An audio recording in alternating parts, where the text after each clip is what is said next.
This is Author. Some people love her, some people hate her, and her life has not been a piece of cake. So what do you do when a supposedly Antarctic apex predator decides to live in a city for 7 years? Kia ora koutou katoa. Ko Ruapehu me Taranaki ngā monga, ko Topo te roto, me Waikato, me Oeo, me Oakura ngā awa. Ko Tuwharetoa me Ngāti Raukawa, me Ngāti Whakau, me Ngāti Tahu Ngāti Whaoa, me Te Atiawa o ku iwi. E tepiaki oki tamaki makoto, ko Giverny Forbes toko ingoa. Today I'm going to share with you some of my research from my Masters on human leopard seal cohabitation in urban New Zealand. Author may seem pretty unique, but she is not the only leopard seal, nor the only pinniped to be using human-populated areas.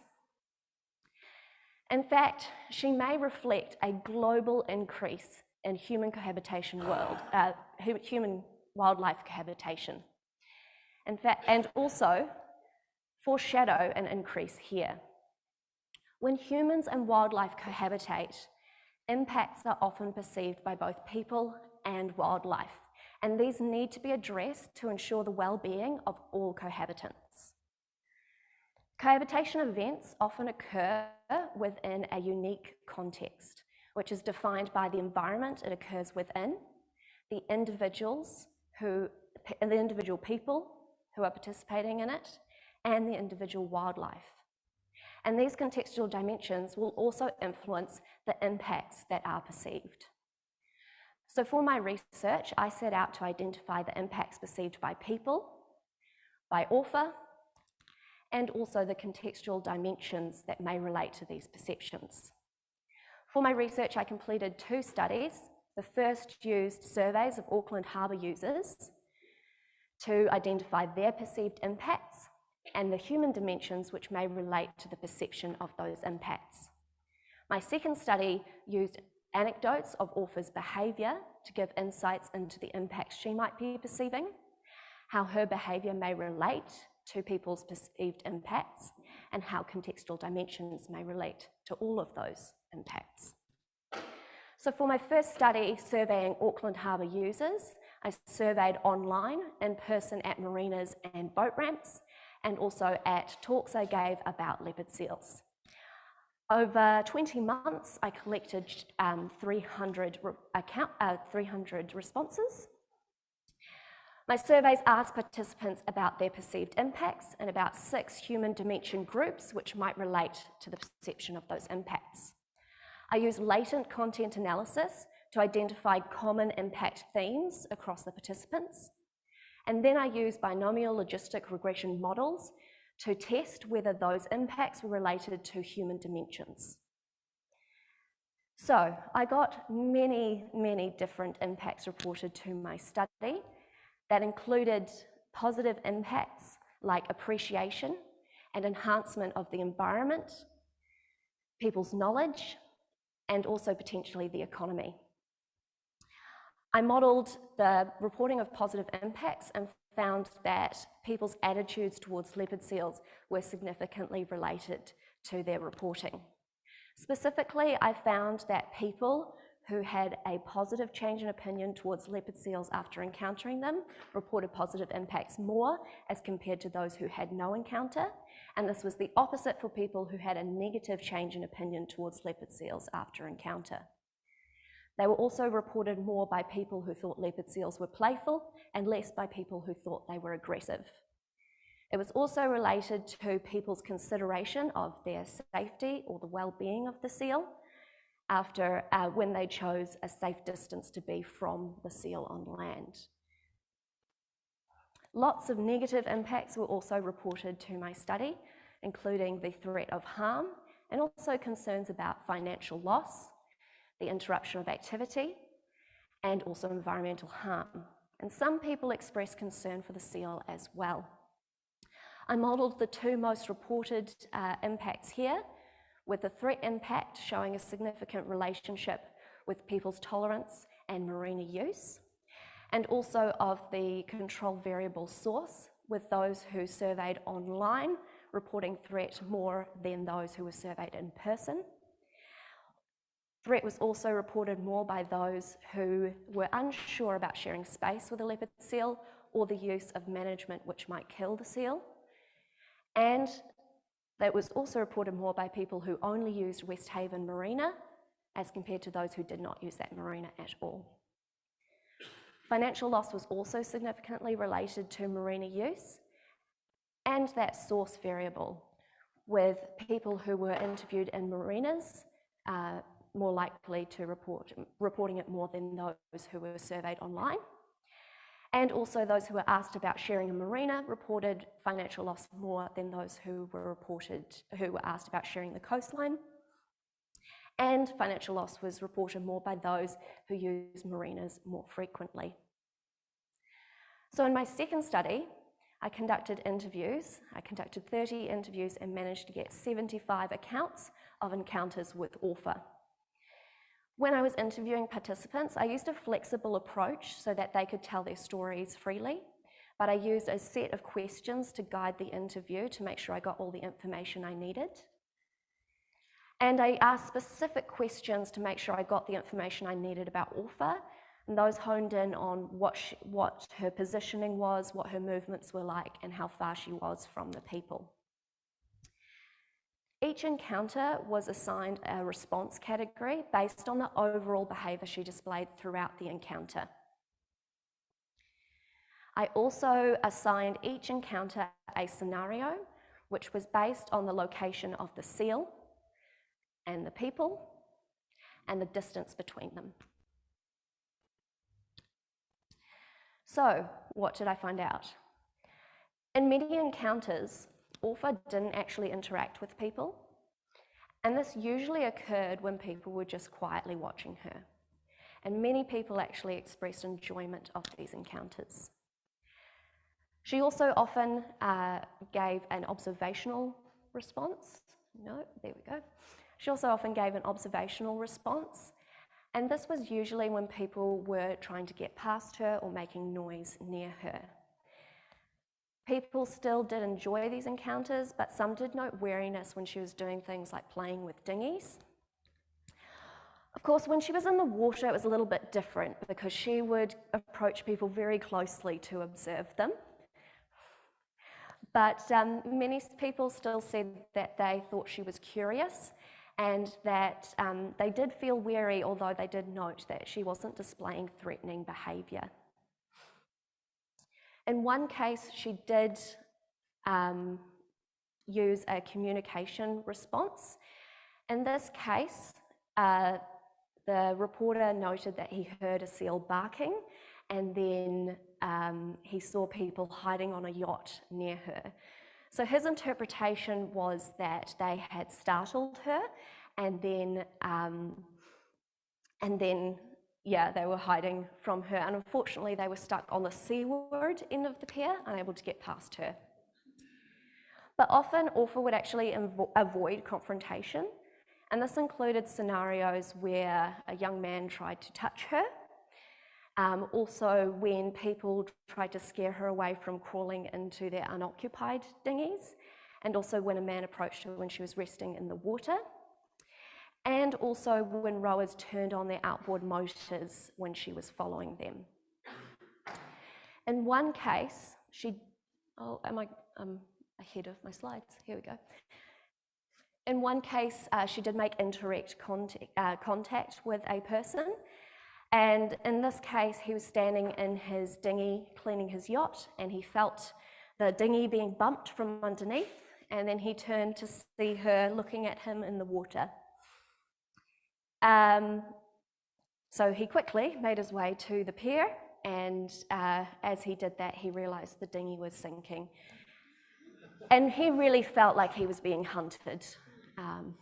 So from these anecdotes, we can tell that orpha is actually being disturbed and sometimes harassed, and also that she might be at threat of propeller strike from those dinghies.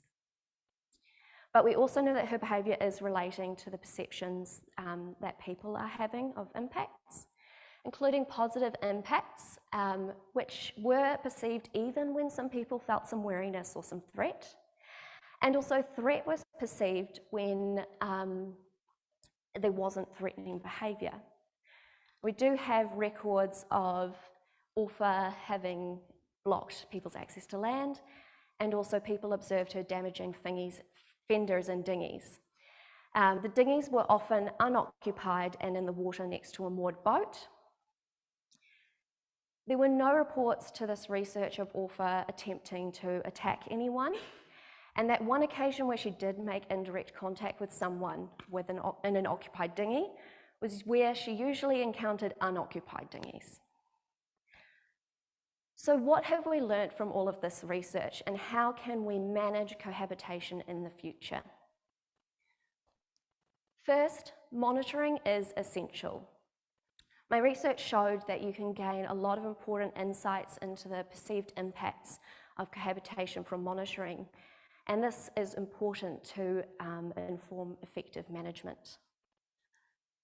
Surveying impacts early and throughout cohabitation could help to identify and address impacts quickly so that negative consequences aren't felt.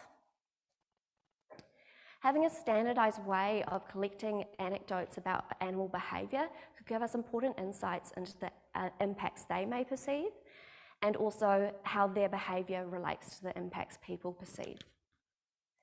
And also collecting specific information about certain impacts could help to produce more effective management. Second, messaging matters. The results of my research suggest that the messaging could have an influence on people's perceived impacts, and this is likely important for any cohabitation scenario. In this case, promoting respect towards author could help to reduce disturbance and still help to keep people safe. And avoiding the promotion of fear could actually help to reduce people's perception of threat and also increase appreciation and tolerance. Finally, management could make a difference, and my research managed to identify several areas where management might help. For example, positive impacts might be increased by having people on site to improve encounter experiences. Financial loss might be decreased by the development of things to keep fenders and dinghies safe. Providing alternate routes and alternate haul-out sites might help to prevent interruption and disturbance. And developing a tool for rowers to use instead of their motors, like a noise maker, could maybe help to protect author from propeller strike. Of course, my research, like everyone's, is limited. There's probably a sampling bias, and I did conduct interviews well after some encounters. The use of an open question to collect people's perceived impacts was useful, but it also restricted my ability to ask follow-up questions of those impacts reported. So these are important to keep in mind for future research, and future research should develop our knowledge on how impacts are being perceived, how the perception of some impacts is going to influence others, and also how effective management from this kind of research is going to be. So thank you all very much for listening to my presentation, and thank you very much to everyone who supported my research.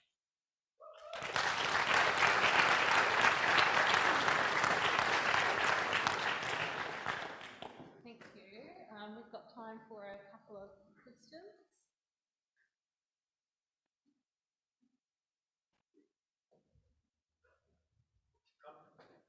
Are there behavioural observations from other places where leopard seals interact with people, like in the Antarctic when cruise ships go down, for example? Yeah, so there's... Is authors' behaviour similar to what people are seeing? Yes, so there's been one other study on leopard seal behaviour around people, and that was based on anecdotal information. They didn't quite go into as much depth on explicitly what behaviours were expressed, but they did say underwater interactions, for example, which was one of the main focuses of that study. Seals would often come up and approach closely and observe, but they were often described as curious, and I didn't read anything that said that they directly tried to harm anyone under the water in Antarctica.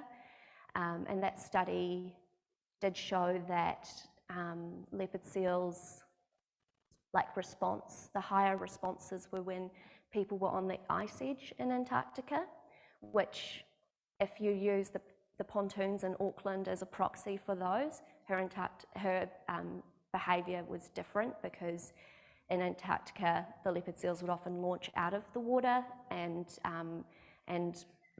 follow those people on the ice, whereas that didn't happen with Orpha.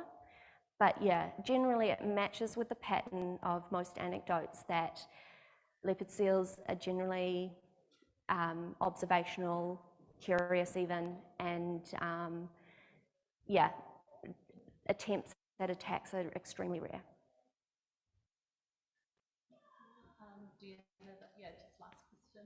Yeah, so in California they had this problem with California sea lions in the marina, and they sacrificed some of the piers to them and just gave it to them and let them be their new habitat. Yeah. It's gone great, and they use it as tourism. Yeah. Is Otha that predictable? Could we just give her? Yeah, so anecdotally, unfortunately I wasn't able to study it because the data is just not available on which pontoons or piers she was using.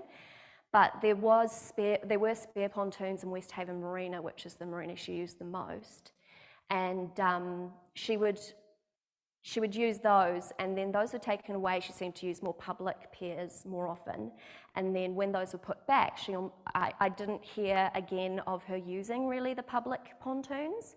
So that seemed to work really well, and they've done that recently with Wally the walrus in the Mediterranean as well, giving him his own spot, and in both of their circumstances it seems to have worked, giving them their own space.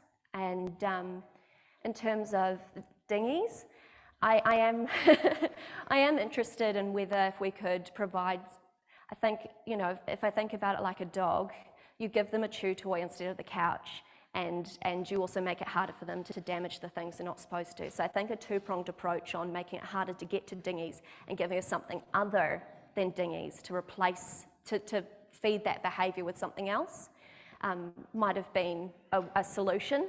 But of course we're working with wild animals, so who knows?